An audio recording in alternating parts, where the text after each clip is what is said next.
Free baiting. Jesus. Plus slavery. Cocoa butter. Salty grits. A simple place. Fake news. That's the new Katy Perry single, right? Oppression featuring Migos. Wow, that's a clip from season 2 of Dear White People. Every time I say this, premiering Friday, May 4th on Netflix.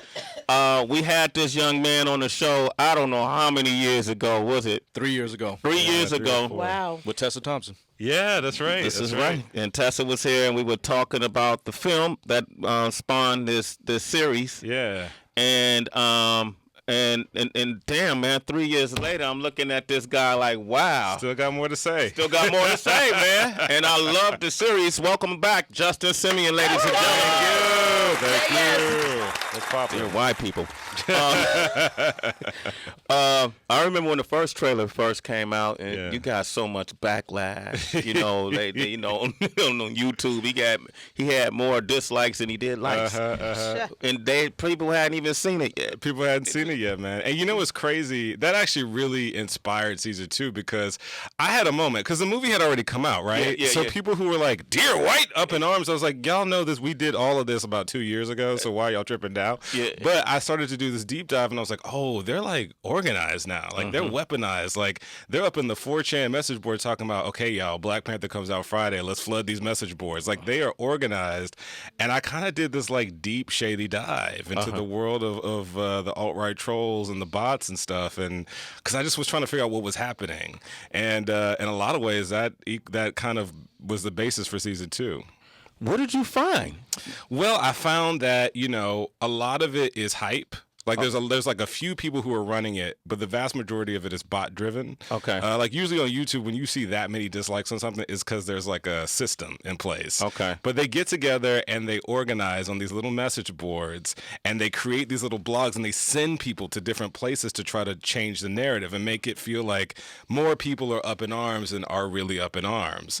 And it's a tactic that's really working because it's making them see it's helping them amplify this sentiment. And making us think, oh my God, it's like 50-50. But it's not. It's a vocal, crazy minority of people. Yeah, who need their base to stay outraged. Like they need that, you know? So you can't assume that every white, you know, it's a bunch of white people making these comments. No. In fact, there's like a bunch of fake. There's a joke in the first episode where somebody's like, yeah, at arealblackperson.com. That does not sound like, I mean, they create black people too. They create black, you know, profiles just to try to stir up this controversy to make us feel more divided than we are. Let me ask you this. Isn't that wild? What a commitment. And then you actually did because you would sound crazy otherwise to some people, except for that you actually did the research. Oh yeah. Okay, you have to because of the series anyway. But your curiosity. I was trying to figure out what was happening. What was happening?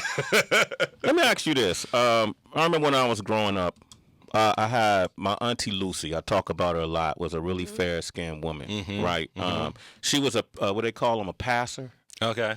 You know what I mean? Like you could pass for black or white. And I remember we used to go to the store in East Oakland. I was 4 or 5, and people used to say, "What is that white lady doing with that black kid?" And I didn't know who they were talking about, right? I wasn't even tripping on color. Yeah. And she once told me that there's no such thing as white. You know, that white was created and invented. Oh, my God, absolutely. Okay, You're preaching to the choir right now. Well, man, and I said, well, what do you mean by that? This woman is the same woman that had me read the Bible when I was like 7, 8 years old. More than once because I told her I wanted to be saved, and I couldn't tell her why. And so she made me read the Bible over and over.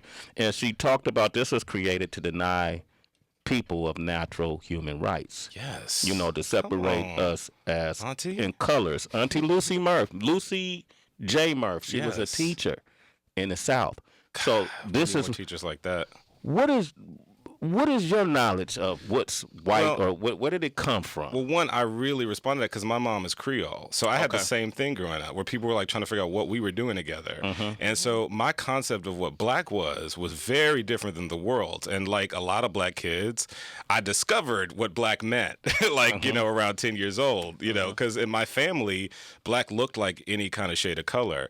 But yeah, whiteness did not really exist before the 1800s. A lot of people don't realize that. It's a economic invention because what happened is when slavery was abolished, right?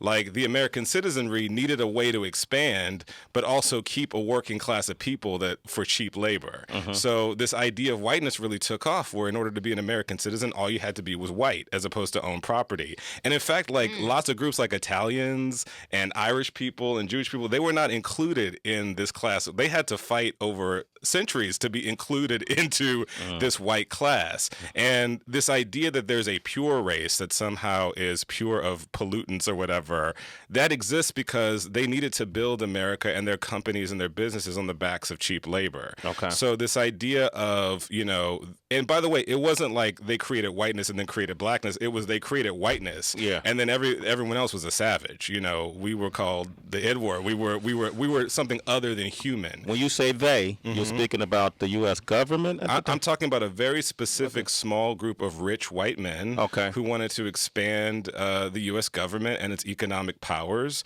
but didn't want to let black people in to the citizenry because they needed that working class still.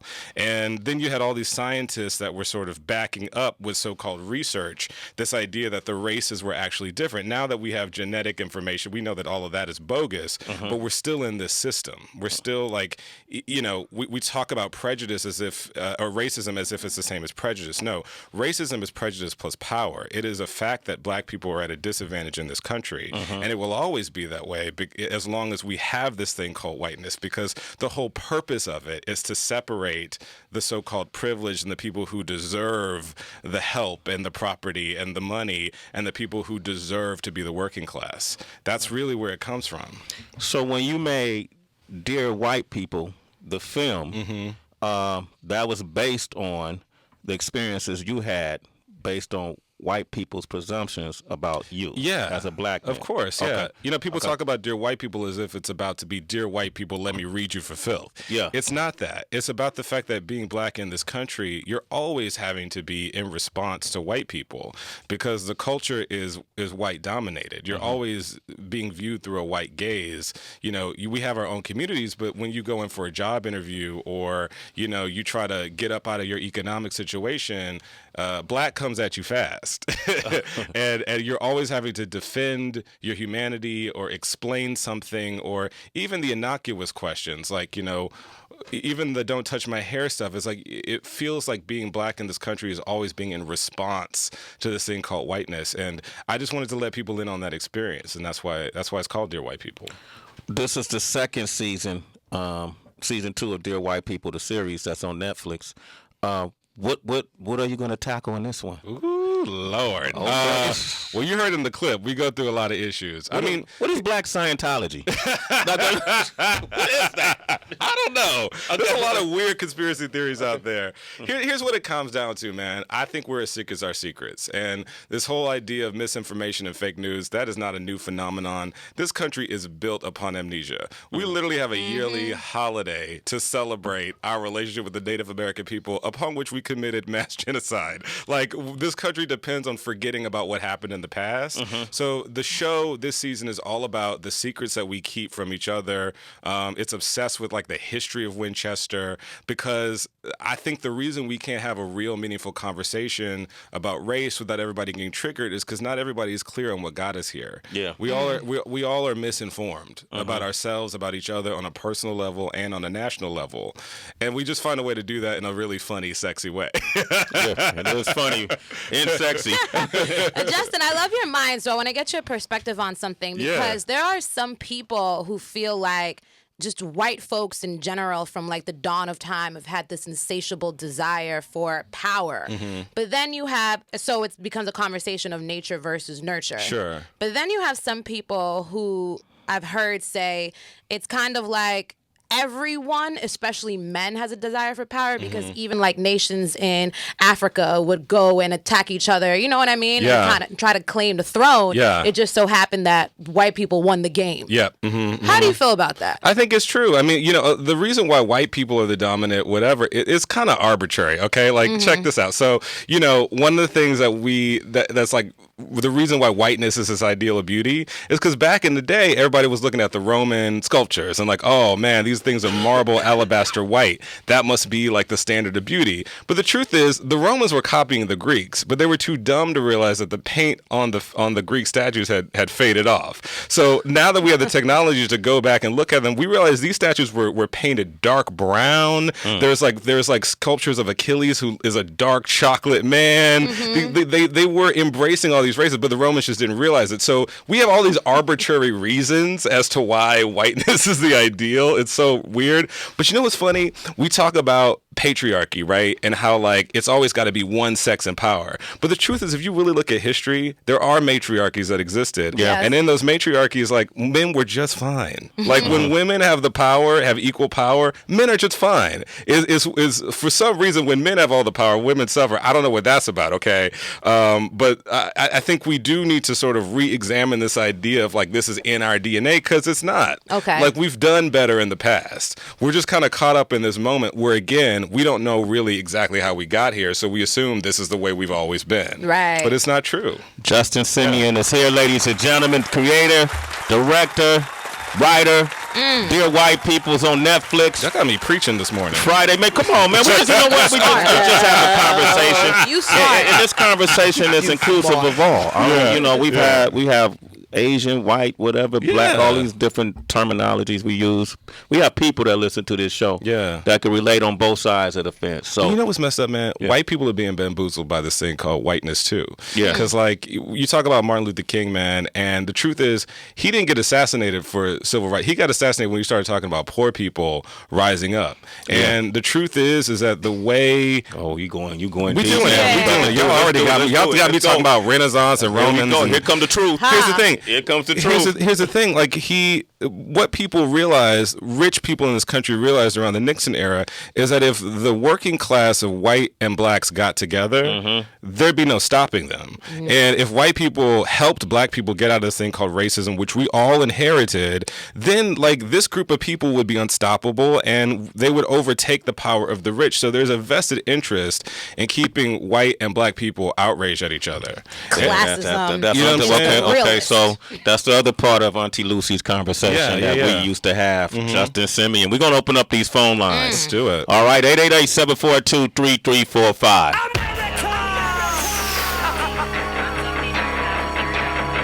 We love you. How many people are proud to be citizens of this beautiful country of ours? The stripes and Sway in the morning. Shade 45. Justin Simien is here. I'm saying that correctly, right, Justin? You Creator, director, written, writer, Dear White People, season 2.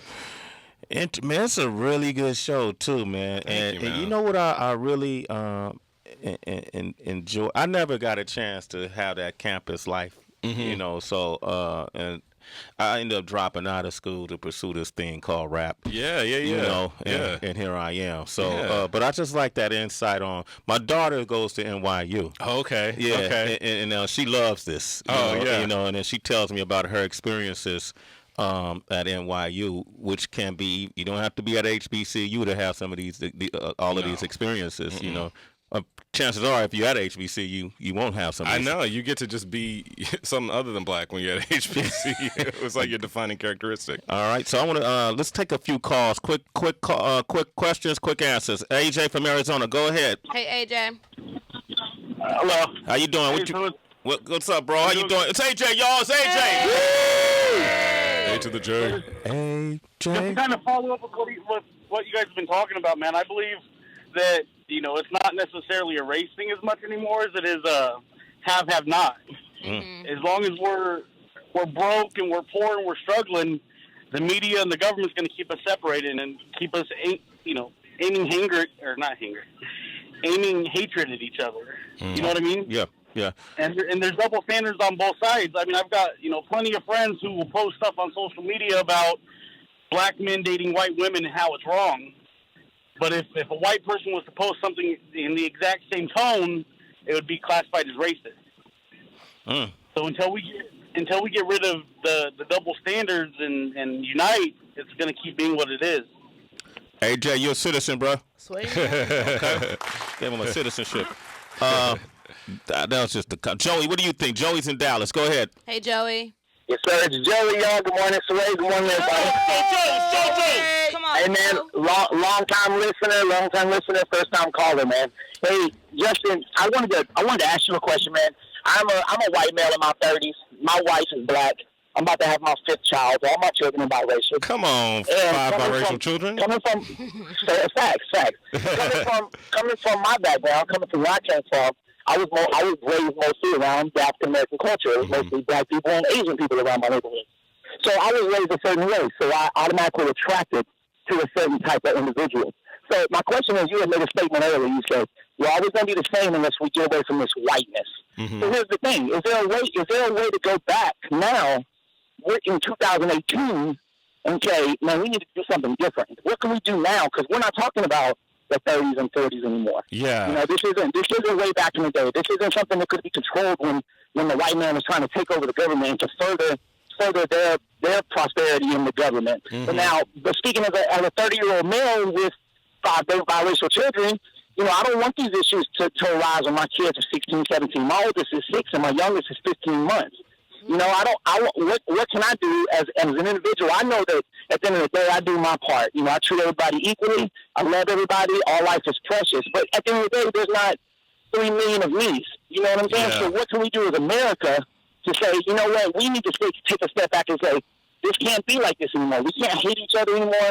We have to move past this as a country together. Well, I think first of all, I mean, you're in a unique position, man, because you can be white in the world, but also like you're enmeshed and understand black culture and black people. And so you have a chance to talk to certain people that look like you that I can't necessarily have the same conversation with. And the thing is that like, yeah, you know, the caller before you was talking about double standards. Prejudice does go both ways, but statistically in this country, bias against black people can end, you know, in our deaths or end in, you know, less resources for our communities. You know, you talk about the 30s and 40s, man, we don't even got to go back that far. We can go back the 80s and 90s when literally black fathers were being stripped from families over having some pot on them. This stuff passes on through generations, and I think that like the reason why it's hard for black people to just quote get over it is because there is still a resistance from some white people to acknowledge that like being black is means having a slightly different experience.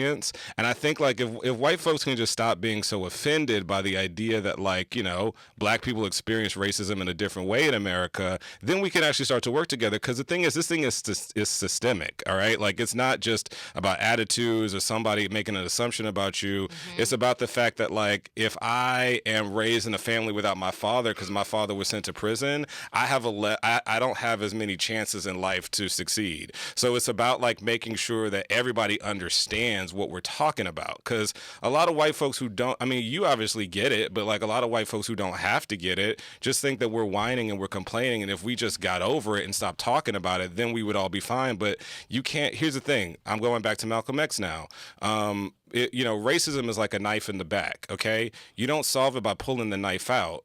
You solve it by healing the wound. And we live in a country that doesn't want to acknowledge that the knife was ever put in the back in the first place. We got to acknowledge that there was a knife, and that even though it happened in the 1800s with slavery, it still affects us today. Like black men my age have grown up without their dads in their households, who have grown up thinking that like going to prison is a normal part of their lives. Why? Because disproportionately these communities were affected by the so-called war on drugs just a few decades ago. Mm-hmm. So we have to acknowledge that like, yeah, these problems are started in the past, but they still affect us right now. And the fact that like you literally have a chance, because you're on both sides of it, man, like to make people understand, to help people understand each other. I think if we just stop being so outraged with each other and listen, because the thing is, black people's outrage, it's not about complaining, it's not about making people feel uncomfortable. We just want to be heard. Like if everyone stopped being so offended that we are having an issue and just listen to what we're talking about, I think we could actually do this this thing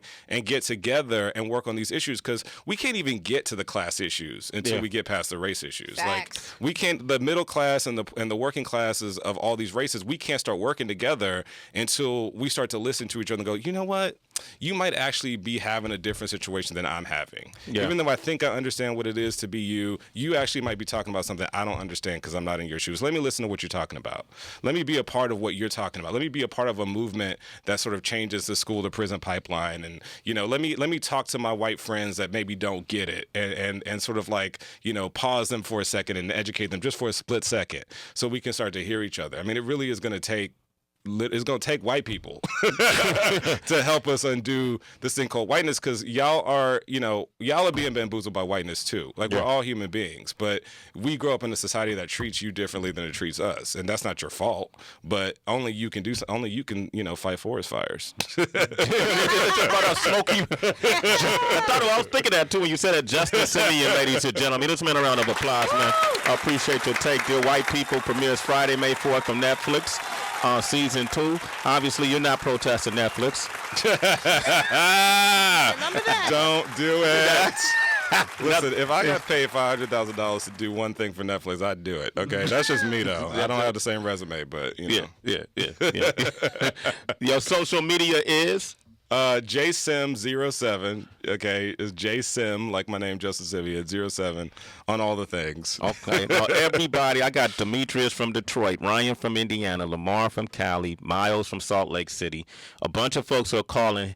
You can continue this conversation with Justin when we get off the air, because we got to get off the air. Hit him up directly, Mitchell Sway in the morning at JSim07, and he'll respond to you no matter what your point is. You can at me, just don't get crazy, all right? Okay, get crazy if you need to. All right, congratulations, man. You got to come back, man. Come back anytime, brother. My pleasure. All right, man. cool. Thank you so much. And we want to thank W. Kamal Bell for coming by. Don't forget United Shades of America with W. Kamal Bell, Season 3 premiering. That's April 29th, 10 p.m. this Sunday.